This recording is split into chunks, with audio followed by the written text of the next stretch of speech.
আমি বললাম যে আই নো ঢাকা, আমি ঢাকা চিনি বা জানি, মানে ঢাকা সম্পর্কে আমার আইডিয়া আছে।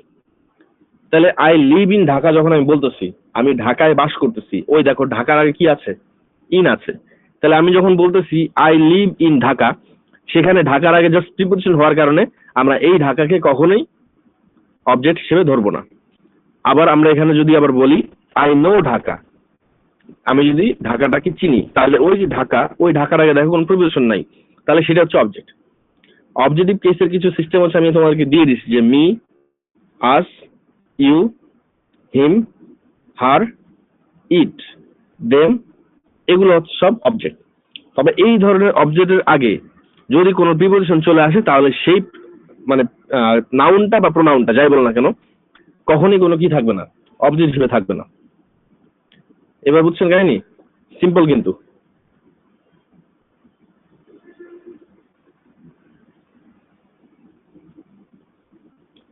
মানে সেন্টেন্সে অবজেক্ট আর সাবজেক্ট চেনার কিছু উপায় আছে, ওটা আপনাদেরকে আমি লিখে দিচ্ছিলাম। এখন অবজেক্ট চিনতে আমাদের সিম্পলি কঠিন লাগতে পারে, অবজেক্টিভ কেস গুলো তো আমাদের মনে থাকতেই পারে। যেমন হচ্ছে আমি আপনাদেরকে হচ্ছে কেস দিয়েছিলাম, কেসের 3টা ভাগ দিয়েছিলাম, নমিনেটিভ কেস, অবজেক্টিভ কেস আর হচ্ছে পজিটিভ কেস।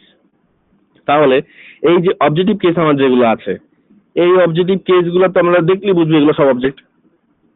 এর বাইরে থাকবে কিছু নাউন, যেমন কামাল জামাল থেকে শুরু করে ঢাকা, ফুড, ওয়াটার কিংবা ড্রিঙ্ক জাতীয় বিষয়, বা স্কাই, সয়েল, পৃথিবীতে যেহেতু প্রত্যেকটা জিনিসের আমার আলাদা আলাদা নাম আছে, তাই প্রণামের বাইরে এই সমস্ত নাউন গুলাও আছে। তাহলে এই সবগুলাই হচ্ছে আমার অবজেক্ট হিসেবে বসতে পারে, আবার সাবজেক্ট হিসেবেও বসতে পারে। তবে আমরা সেটাকে তখনই অবজেক্ট ধরবো যদি তার আগে কোনো প্রিপোজিশন না থাকে। প্রিপোজিশন না থাকলে সেটা অবজেক্ট হবে না। মানে প্রিপোজিশন যদি না থাকে তাহলে সেটা অবজেক্ট হবে, আর প্রিপোজিশন যদি থাকে তাহলে সেটা অবজেক্ট হবে না। যেমন আই নো ঢাকা, এখানে ঢাকা হচ্ছে object. I live in Dhaka, এখানে ঢাকার আগে আছে ইন প্রিপোজিশন, তাই এই ঢাকার কোনো অবজেক্ট না। ঠিক আছে?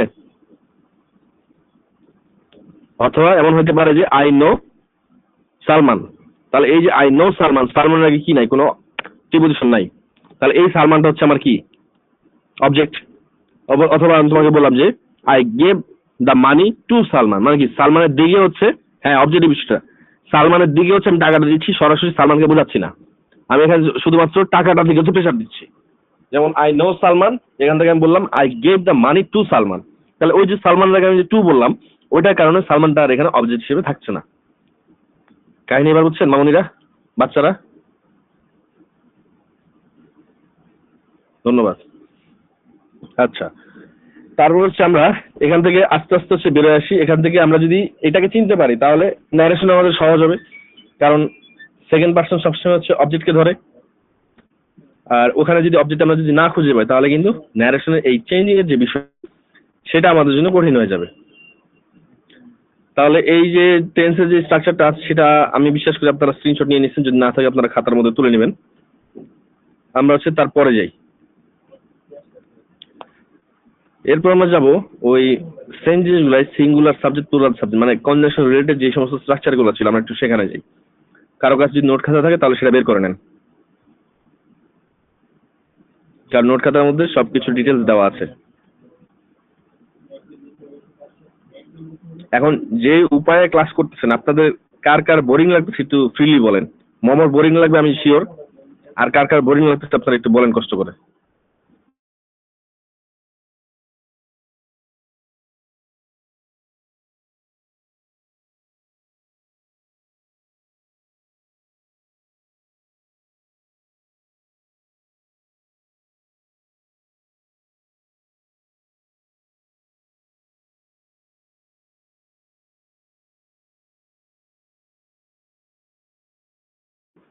আলহামদুলিল্লাহ, সাবাস।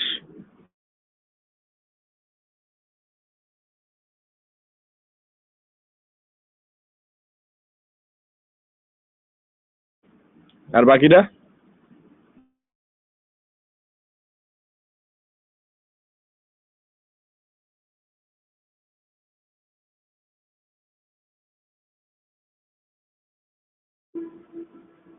কেমন লাগতেছে? ওই অনুভূতির নাম নাই। এটা আসলে কি, এটার একটা আলাদা মজা আছে। আমরা তো মনে করেন যে করোনার সময় একবার অনলাইনে ক্লাস করতাম। আপনারা তো করোনা পাইছেন হয়তো বা, কিন্তু এভাবে হয়তো অনলাইনে ক্লাস করেনি। অনলাইনে ক্লাস করার আলাদা একটা ভাইব আছে, চোরামি ছেঁচড়ামি করা যায়। যদি আপনারা একটু চালাক হন তাহলে চোরামি ছেঁচড়ামি করে হচ্ছে ক্লাসটা করতে পারবেন, এবং এটা অনেক বেনিফিট আছে। শুধু শুধু কষ্ট করে কে যাবে কলেজে, বুঝেননি? তো যাই হোক, আমরা হচ্ছে পরের দিকে যাচ্ছি। সেটা হচ্ছে আমরা যাব ওই কনজাংশন রিলেটেড স্ট্রাকচারে, যেখানে হচ্ছে একই সাথে রাইট ফর্ম ভার্ব আছে, কানেক্টর আছে, আর হচ্ছে কমপ্লিট সেন্টেন্স আছে। আর আমি বলছিলাম কার কি কোন কোন টাইপের সমস্যা আছে, কোথায় কি আছে সেগুলো আমাকে দেখাইতে। আজকে হচ্ছে লাস্ট। আমি হচ্ছে এরপরে ক্ষুধা লাগছে খান, আমি তো আপনাদেরকে শুরু করার আগে মনে করেন যে 10 মিনিট খাইতে খাইতে শেষ করছি। তারপর খাওয়া শেষ করে আপনাদের ক্লাস শুরু করছি। সিস্টেম তো বুঝছেন, এগুলো কি শিখাই দেওয়া লাগবে? একসাথে মনে করেন 3-4 টাকা ইজিলি করা যায়, এটাই তো অনলাইন ক্লাসের মজা। কিন্তু একটু মনে রাখবেন বিষয়গুলা।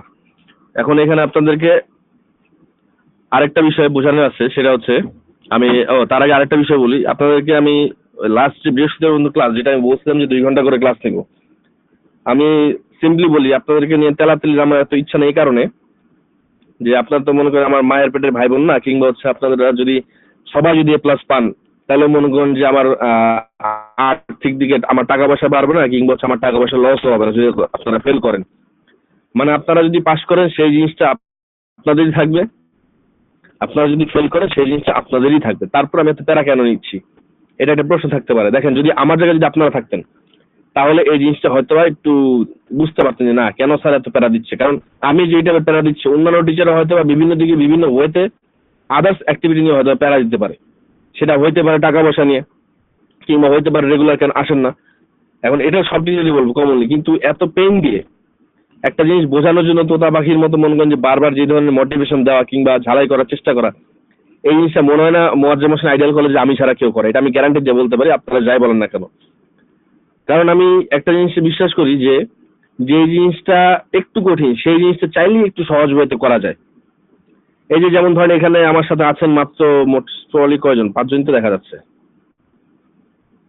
5 জন না, যাই হোক এই কয়জনই আছেন আমার সাথে।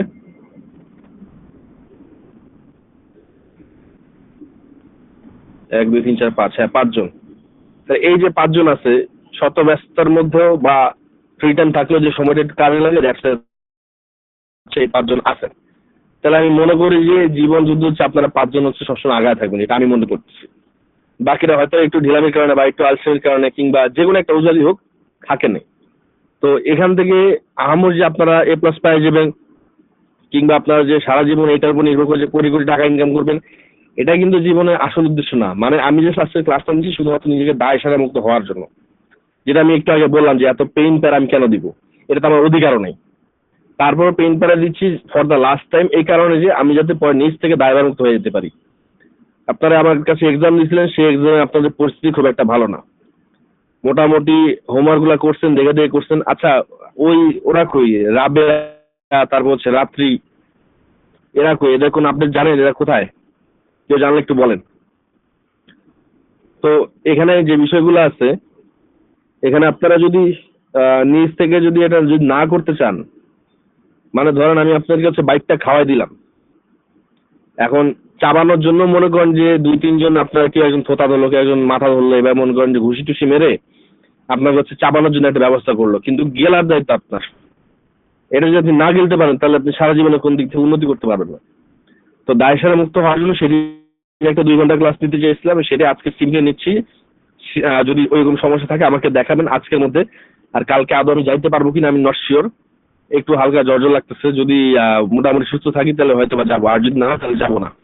এর মাঝখানে হচ্ছে আমাকে হচ্ছে বিষয়গুলা জানাবেন যে কখন কোন জায়গায় কি ধরনের সমস্যা আপনারা ফেস করতেছেন, সেটা রাইটিং এর ক্ষেত্রে হোক, সেটা গ্রামাটিক্যাল আইটেমের ক্ষেত্রে হোক, ওই জিনিসগুলো আপনারা একটু নিজ দায়িত্বে আমাকে বলবেন। কারণ আমি তো জানি আপনাদের কোন কোন জায়গায় সমস্যা আছে।